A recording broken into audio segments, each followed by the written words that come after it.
Iran Israel घमासान फिर से शुरू होने से बाजार की बड़ी टेंशन, क्रूड में उछाल और रुपए की कमजोरी में भी बड़ा दबाव। निफ्टी करीबन 200 पॉइंट्स टूटा। निफ्टी बैंक की रिकवरी भी हुई कम। मिड और स्मॉल कैप में भी दबाव ज्यादा। वहीं डर का इंडेक्स इंडिया विक्स करीबन 9% ऊपर। मेटल और रियल्टी में सबसे ज्यादा कमजोरी, दोनों इंडेक्स करीब 1.5% कमजोर। साथ ही आईटी, ऑटो और केमिकल शेयरों पर भी दबाव, लेकिन चुनिंदा फार्मा, पीएसयू बैंक शेयरों में रौनक। डॉलर इंडेक्स में मजबूती से गोल्ड सिल्वर की चमक पड़ी फीकी। M6 पर चांदी में 5000 तो सोने में 1300 रुपए से ज्यादा की गिरावट। साथ ही गोल्ड और सिल्वर के ETFs में भी तगड़ी मुनाफा वसूली। 62 दिनों के बाद फिर ईरान इजराइल में घमासान। ईरान के मिसाइल हमलों के जवाब में इजराइल के भी अटैक शुरू। IDF बोला ईरान के सैन्य ठिकानों को बना रहे हैं निशाना। ईरान का भी इजराइल के कई शहरों पर मिसाइल अटैक।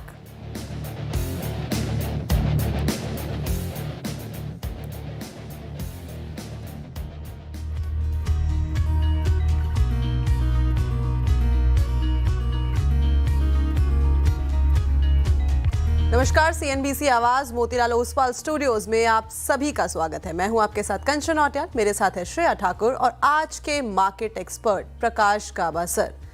देखिए, हफ्ते का पहला कारोबारी दिन, बाजार के मूड माहौल की इस टाइम पे बात करी जाए तो मूड माहौल सेम मेरे कपड़ों से मैच होता हुआ दिखाई दे रहा है। जिस तरीके से US, ईरान और इजराइल की जो टेंशन है वो और भी ज्यादा हीटअप होती जा रही है, वो तो टेंशन हीटअप हो ही रही है, लेकिन उसके साथ साथ क्रूड में एक भारी उबाल जो हमें देखने को मिल रहा है, उससे बाजार के जो सेंटिमेंट्स है वापस से गड़बड़ाते हुए दिखाई दे रहे हैं। रुपए में अगर हम देखें तो कमजोरी जो है हावी होती हुई दिखाई दे रही है। अक्रॉस द बोर्ड सेलिंग देखी जाए तो काफी ज्यादा है। मेटल इंडेक्स करीबन 1.5% की कमजोरी के साथ कामकाज कर रहा है। रियलिटी में भी करीबन 1.5% का दबाव है। PSU, साथ में निफ्टी बैंक, हर जगह जो बिकवाली है हावी है। एक ही ऐसा इंडेक्स है जहां पे थोड़ी बहुत हमें खरीदारी आती हुई दिखाई दे रही है, वो है निफ्टी फार्मा। करीबन 0.25% की तेजी के साथ यहां पे कामकाज करता हुआ दिखाई दे रहा है। तो ग्लोबल फैक्टर्स ने जो सेंटिमेंट है बाजार के, नो डाउट हमें बिगाड़ते हुए दिखाई दिए हैं। लेकिन अब यहाँ पे करा क्या जाए, किस तरीके से बाजार को अप्रोच किया जाए, क्या यहाँ पे भी अभी कोई चेरी पिकिंग के मौके दिखाई दे रहे हैं, ये जानते हैं गाबा सर से। Gaba sir, good morning. Good morning, कैसे हैं? All good Gaba sir. Gaba sir, क्या कर रहे हैं बाजार में ओवर द वीकेंड ये सारी डेवलपमेंट, और आज बाजार में ये जो बिकवाली है काफी हावी होती हुई दिखाई दे रही है? जी, एक्चुअली मैं सुबह आशीष को बता रहा था नहीं, गाबा से क्या आवाज नहीं मिल पा रही, लेकिन उन्होंने क्या कहा था आशीष जी को वो बता देती हूँ कंचन। उन्होंने कहा था कि अगर वीकेंड में इतना कुछ नेगेटिव डेवलपमेंट होता है इनफैक्ट, तो वीकेंड होता ही क्यों है। exactly. तो हमने कहा कि चलो सर, आप तो फ्राइडे तक संभाल लेते हैं मार्केट। लेकिन कैसे ही कहा आपने कंचन, वीकेंड पे खराब खबरें। US मार्केट में काफी बड़ी बिकवाली और AI स्टॉक्स में हमने बड़ी बिकवाली देखी। ब्रेंट ऊपर है, रुपए में कमजोरी है। तो गाबा सर, फिर कंचन पूछना चाह रही थी आपसे कि मार्केट आउटलुक क्या होगा? निफ्टी, बैंक निफ्टी में रिकवरी की कोशिश, लेकिन वो फेल होती हुई नजर आ रही है।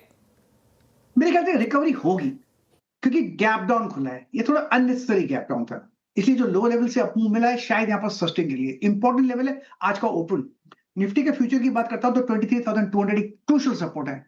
हम उसके ऊपर हैं तो पॉसिबल है कि 23,400 भी देखने को मिल सकता है। लेकिन ये जो गैप डाउन मिला है और इससे रिकवरी मिली है, पॉसिबल थोड़ा अप मूव मिल सकता है। बैंक निफ्टी की स्पेसिफिक बात करें, थोड़ा ज्यादा ही स्ट्रॉन्ग है रिलेटिवली निफ्टी के मुकाबले। और बैंक निफ्टी का जो क्रूशियल सपोर्ट है करीब 54,300 के आसपास है। अब ट्रेड करें 54,495। यहां से अपमूव शायद 100 पॉइंट 200 पॉइंट मिल सकता है। तो बैंक निफ्टी थोड़ा बेहतर है। तो I think be stock specific, sector specific. ठीक है, स्टॉक स्पेसिफिक और सेक्टर स्पेसिफिक रहने की सलाह फिलहाल। और फार्मा स्पेस, हेल्थ के स्पेस में बाइंग नजर आ रही है। बैंक निफ्टी ने कहा था कि आज रेजिलेंट हो सकता है और स्टेबल रह सकता है। फिलहाल तो यही देखने को मिल रहा है। आउटलुक समझ लिया हमने। चलिए अब स्टॉक स्पेसिफिक क्वेश्चंस एड्रेस करेंगे। वो नंबर आपके स्क्रीन पर तो नोट कर लीजिए। व्हाट्सएप नंबर आएगा आपके स्क्रीन पर 7045220000। इस व्हाट्सएप नंबर को नोट कीजिए और इस पर अपने प्रश्न भेजिए। इसके अलावा आप CNBC आवाज़ के सोशल मीडिया प्लेटफॉर्म्स पर भी टैग करके क्वेश्चन पूछ सकते हैं, हैशटैग आस्क आवाज़ करके क्वेश्चन पूछ सकते हैं, एक्स इंस्टाग्राम पर CNBC आवाज़ के क्वेश्चन पूछ सकते हैं। साथ ही आप कंचन नौटियाल को पर्सनल DM में एक्स पर या फिर इंस्टाग्राम पर, या फिर श्रेया ठाकुर को भी आप एक्स इंस्टाग्राम पर DM करके सवाल अपने पूछ सकते हैं। और इसी कड़ी में निमाई हाजरा जी हमारे साथ जुड़ते हुए कोलकाता से। निमाई जी नमस्कार।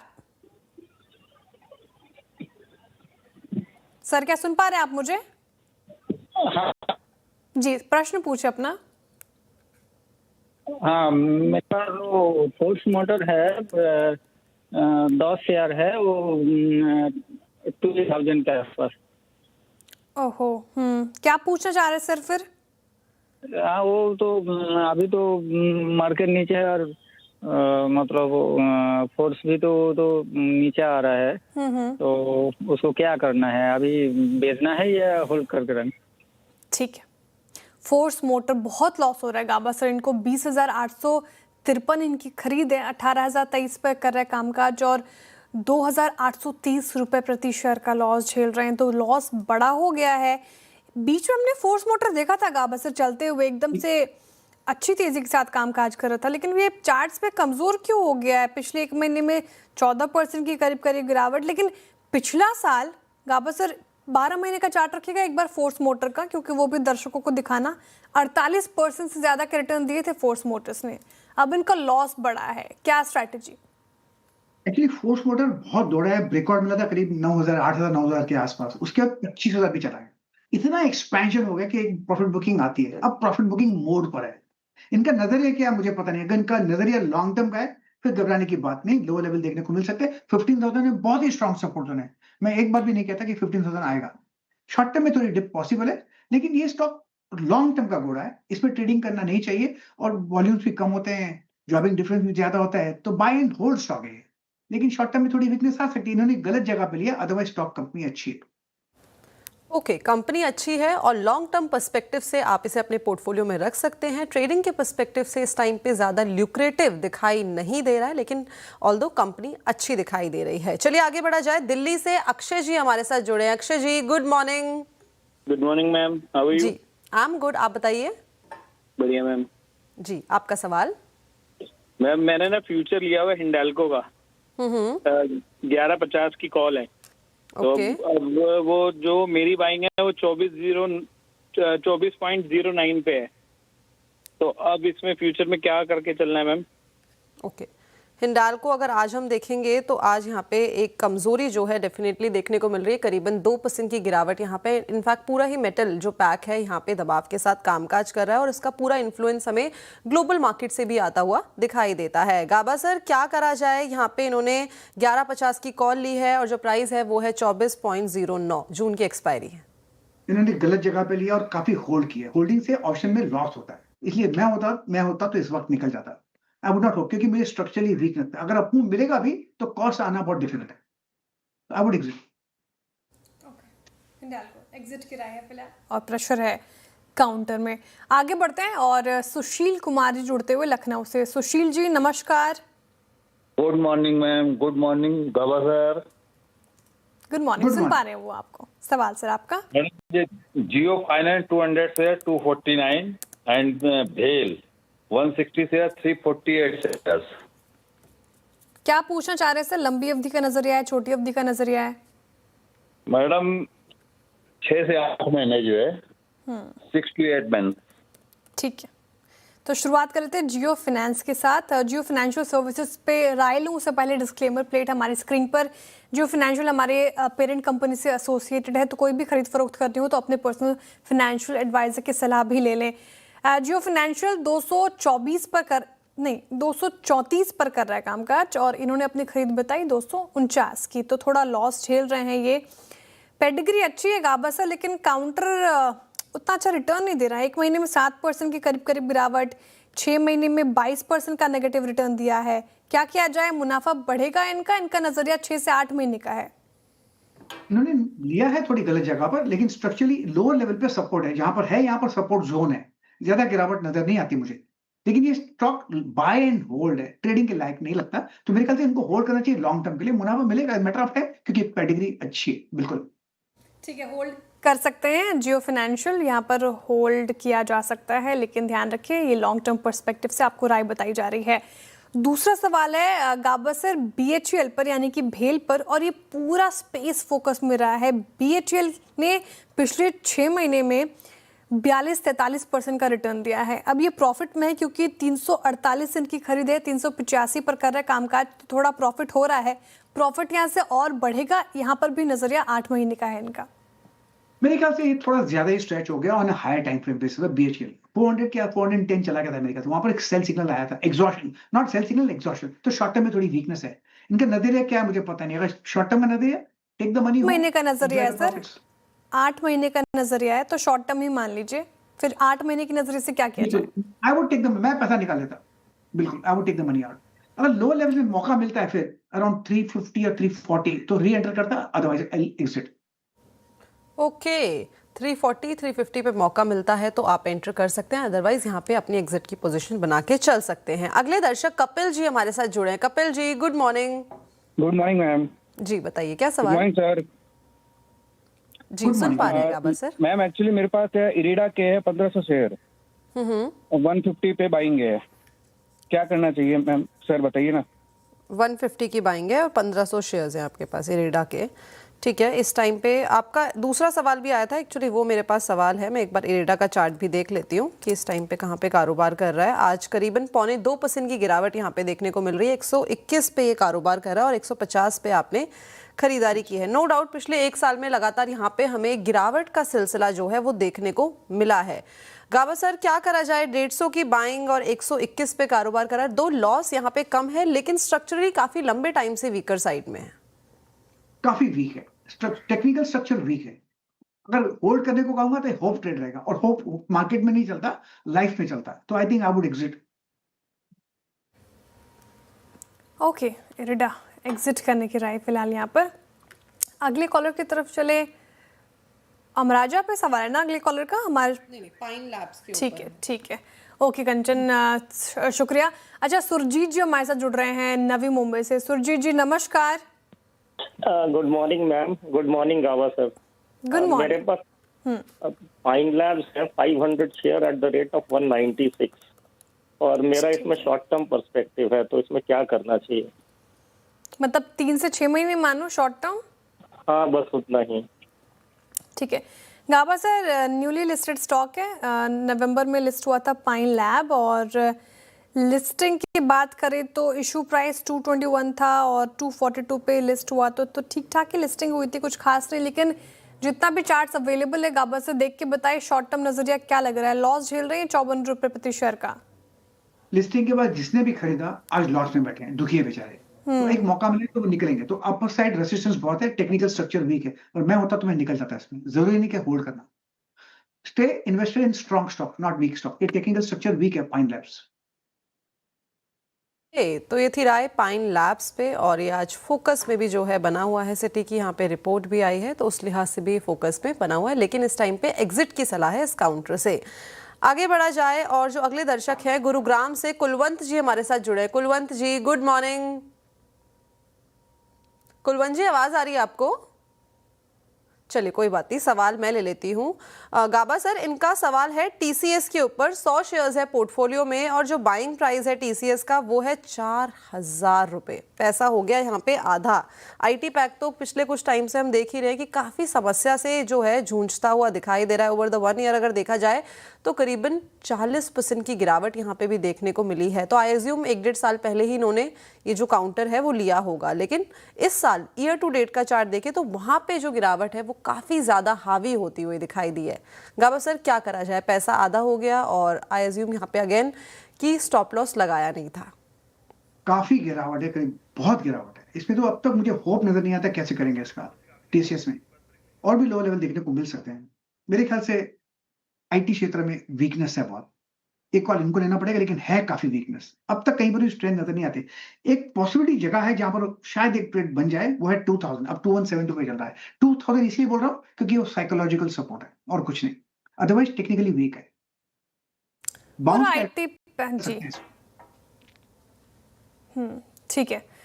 पूरा आईटी पैक ही वीक है। टीसीएस हालांकि आज निचले स्तरों से रिकवरी दिखाने की कोशिश, लेकिन काफ़ी वीक नज़र आ रहा है चार्ट्स पर। तो यही स्ट्रैटेजी आपको अपनानी है। आगे बढ़ते हैं और अब हमारे साथ जुड़ रहे हैं अरुण देवकर जी, महाराष्ट्र से ही। अरुण जी नमस्कार। नमस्कार जी, सवाल आपका। जी, मेरे तीन शेयर है, 3 सवाल है। ओलेक्ट्रा ग्रीन टेक प्राइस 1455, 258 शेयर है मेरे, और ठीक है। कुपिट के आज ही लिए है मैंने 1000 शेयर 140, और ओशिया हाइपर रिटेल है 10,000 शेयर 4 रुपए 50 पैसे से। तो मैं ये 6 महीने के लिए होल्ड कर रहा हूँ, तो बताइए गावा सेट। अच्छा ठीक है अरुण जी, 2 सवाल ही हम एड्रेस कर पाएंगे क्योंकि समय थोड़ा कम है और दर्शक हमारे साथ बहुत सारे जुड़े हुए हैं। तो कौन से 2 सवाल लूं मैं, ये बताएं। जी, कुपिट और ओलेक्ट्रा ग्रीन टेक। ठीक है, क्यूपिड और ओलेक्ट्रा ले लेते हैं। ओलेक्ट्रा से शुरुआत करते हैं। आपने बताइए आपकी नज़रिया, आपका जो नज़रिया है वो शॉर्ट टर्म का है। ओलेक्ट्रा ग्रीन टेक गाबा सर, जिस तरीके से ईवी को पुश मिल रहा है, हमने एक अच्छी खासी रैली भी देखी इस पूरे स्पेस में। क्या लगता है ओलेक्ट्रा ग्रीन टेक 1455 की खरीद है और 1270 पे कर रहा है कारोबार, तो लॉस हो रहा है इनको, लॉस मुनाफे में तब्दील होगा? बिल्कुल होगा, मुझे लगता है matter of time. Olectra green का जो चार्ट है स्ट्रक्चरली पॉजिटिव है, करेक्शन आया था लेकिन 1000 एक साइकोलॉजिकल सपोर्ट भी है, वहां से एक बाउंस मिला, तो मेरे ख्याल से it's a hold in hold for long term. Short term का ध्यान मत दीजिएगा ओलेक्ट्रा में, तो इट्स अ होल्ड। रही बात क्यूपिड की, क्यूपिड का स्ट्रक्चर पॉजिटिव है, थोड़ा स्ट्रेच है लेकिन पॉजिटिव है। यहाँ पर रेसिस्टेंस नहीं है, ट्रेड करा 139 के आसपास, 150 तक जा सकता है, मैटर ऑफ टाइम। मोमेंटम है स्टॉक में, अगर आपको स्टॉप लगाना है तो 135 का स्टॉप लगाकर होल्ड कर सकते हैं, लेकिन इट्स गुड स्टॉप। क्यूपिड गजब चला भी है, पिछले 6 महीने का चार्ट देख रही थी मैं, 83% से ज़्यादा के रिटर्न मिले हैं इसमें। तो क्यूपिड फिलहाल स्ट्रेच हो चुका है, लेकिन होल्ड किया जा सकता है ना गाबा सर क्यूपिड? बिल्कुल, it's a hold, it's a hold. तो दोनों ही स्टॉक्स होल्ड कर सकते हैं आप, क्यूपिड और ओलेक्ट्रा ग्रीन टेक पर। यह चर्चा होगी। चलिए वक्त हो रहा है एक छोटे से ब्रेक का, ब्रेक के बाद फिर लौटेंगे। बने रहिए CNBC आवाज़ के साथ।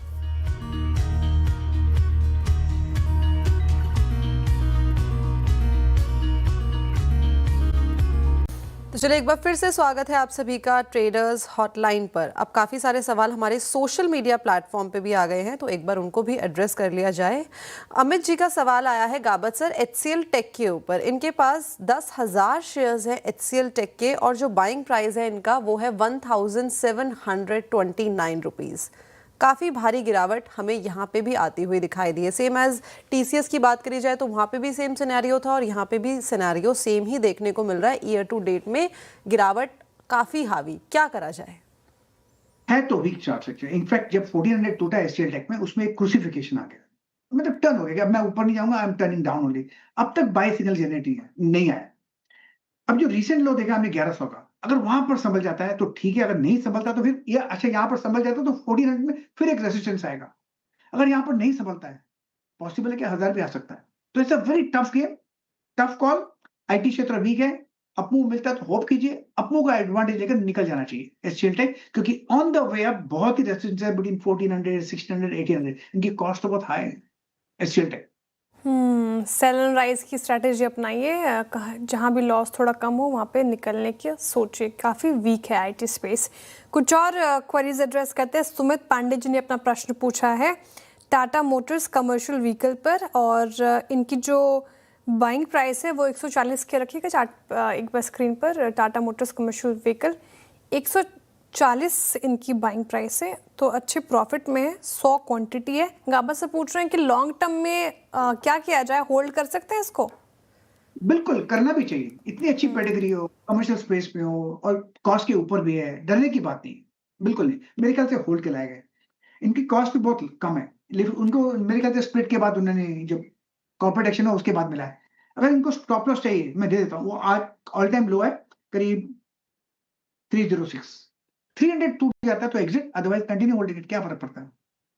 ये कंपनी अच्छी है, तो कंपनी अच्छी दिखाई दे रही है टाटा मोटर्स CV की यहाँ पे बात चल रही है। गाबा सर बिंदु जी का दूसरा सवाल आया है। इनके पास CDSL है 600 शेयर्स है पोर्टफोलियो में, 1622 की बाइंग है।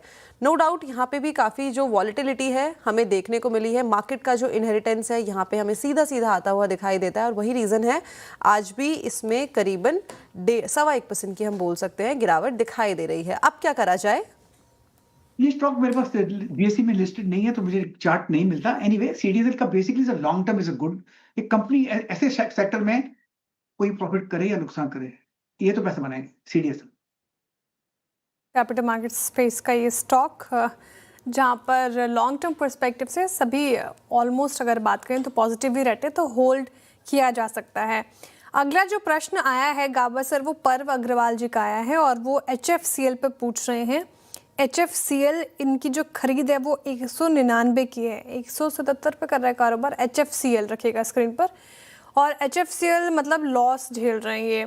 100 क्वांटिटी है इनके पास, लेकिन टेलीकॉम इंफ्रा स्टॉक ये गाबा सर 1 महीने में 26% का रिटर्न दिया और 6 महीने का चार्ट एक बार रखेंगे HFCL का। सर 6 महीने में 157% से ज़्यादा के रिटर्न मिले हैं। यहाँ पर इनको लॉस हो रहा है, क्या किया जाए? मैं डिस्क्लेमर दे दूं कि HFCL का मैंने लास्ट वीक प्रॉफिट बुक किया हुआ है after holding for a while, लेकिन अब ये स्टॉक 2 दिन से लोअर सर्किट में है। मुझे कोई भी स्टॉक जो लोअर सर्किट जाता है पसंद नहीं है। जब उस लोअर सर्किट लगाता है तो मेरे ख्याल से वो एक फर्स्ट इंडिकेशन मिलता है एग्जिट द स्टॉक। कोई बिग प्लेयर्स ने बेचा होगा इसलिए लोअर सर्किट लगाया है, तो I would exit stock. Okay, तो ये थी राय HFCL में और साथ ही साथ एक स्टैंडर्ड डिस्क्लेमर गाबा सर की तरफ से आता हुआ दिखाई दिया। अगला सवाल मनोज जी का है गाबा सर। इनके पास 1000 शेयर्स हैं प्राइकोल के और 90 रुपए की 90 रुपए की पाएंगे। काफ़ी बढ़िया मुनाफा यहाँ पे आता हुआ दिखाई दे रहा है। ये बोल रहे हैं कि क्या आने वाले 6 से 12 महीने में ये हमें 1000 तक आता हुआ दिखाई दे सकता है? 556 अभी कारोबार कर रहा है, 90 रुपए की बाइंग है। शानदार मेजर रिटर्न्स बाइंग प्राइस से। नहीं कि हमको टीज करने आए हैं कि देखिए मैंने 90 में खरीदा। इनको आप कुछ भी बोलेंगे कुछ नहीं करेंगे, लेकिन ये स्ट्रक्चरली चार्ट बढ़िया है। अब 6 to 8 मंथ बोल रहे हैं 1000 डबल होगा, not possible, I don't think so. लेकिन ये चार्ट बढ़िया है, ये होल्ड है, बाय एंड होल्ड। जितना ज्यादा वक्त देंगे उतना अच्छा है, क्योंकि जब कंसोलिडेट होता है, अगर अप्रूव नहीं मिलता तो कंसोलिडेट होता है, अगर कंसोलिडेट होता है उसके बाद जब ब्रेकआउट मिलता है तो बहुत बढ़िया मिलता है। तो hold for long term Pricol. 90 रुपए से बढ़ता बढ़ता 557 पर आ गया। गजब का रिटर्न ले रहे हैं। अभी भी होल्ड किया जा सकता है प्रिकॉल में, अच्छा रिटर्न और अभी भी होल्ड कर सकते हैं। चलिए वक्त हो रहा है शो को वाइंड अप करने का। बहुत शुक्रिया गाबा सर हमारे साथ जुड़ने के लिए, तमाम सवालों के जवाब देने के लिए, और दर्शकों का भी बहुत बहुत आभार इस तादाद में जुड़ने के लिए, अपने प्रश्न पूछने के लिए। जिनके भी सवाल रह गए होंगे कल फिर से ट्रेडर्स हॉटलाइन में हम उसे एड्रेस करने की कोशिश करेंगे। फिलहाल इस शो से इतना ही। छोटा सा ब्रेक के उस पार देखिए खिलाड़ी नंबर 1।